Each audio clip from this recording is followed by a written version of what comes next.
بسم اللہ الرحمن الرحیم۔ السلام علیکم ورحمۃ اللہ وبرکاتہ۔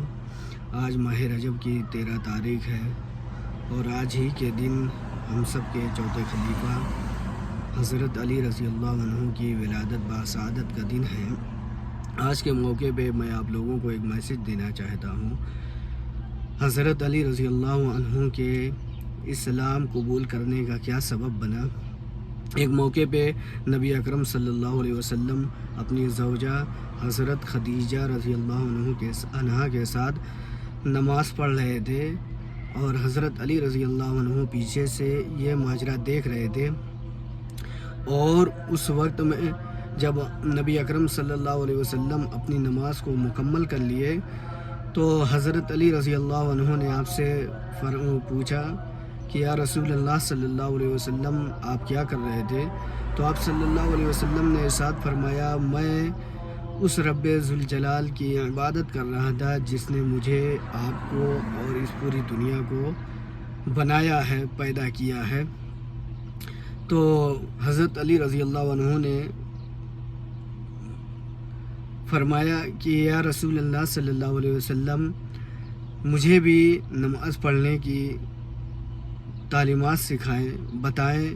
تو آپ صلی اللہ علیہ وسلم نے فرمایا کہ جا کے پہلے اپنے ابو سے اجازت لے لیجئے، اپنے والد صاحب سے، یعنی حضرت ابو طالب سے۔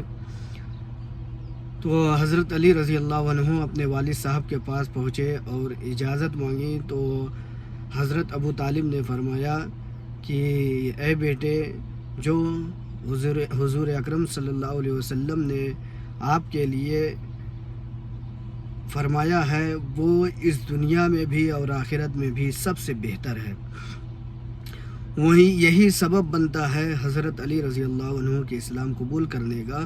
اور اس وقت سے لے کے تاریخ شاہد ہے، گواہ ہے کہ اس وقت سے لے کے یعنی ہجرت سے لے کے مدینہ المنورہ تک اور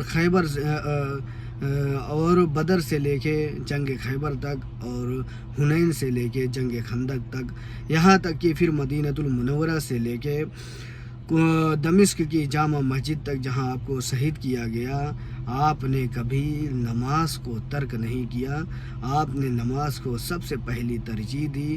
تو میں تمام محبان اہل بیت سے، یعنی جتنے بھی لوگ اہل بیت سے محبت کرتے ہیں، ان سب سے مؤدبانہ گزارش کر رہا ہوں کہ آپ لوگ بھی نماز کو قائم کرنے کی کوشش کیجئے۔ نماز ہمیں ہر چیز سے بچائے گی، برائی سے اور بھی برے کاموں سے بچائے گی۔ یہی ہے میرا آج کا میسج۔ امید کرتا ہوں آپ لوگ اس پہ ضرور عمل کریں گے۔ جزاک اللہ خیر۔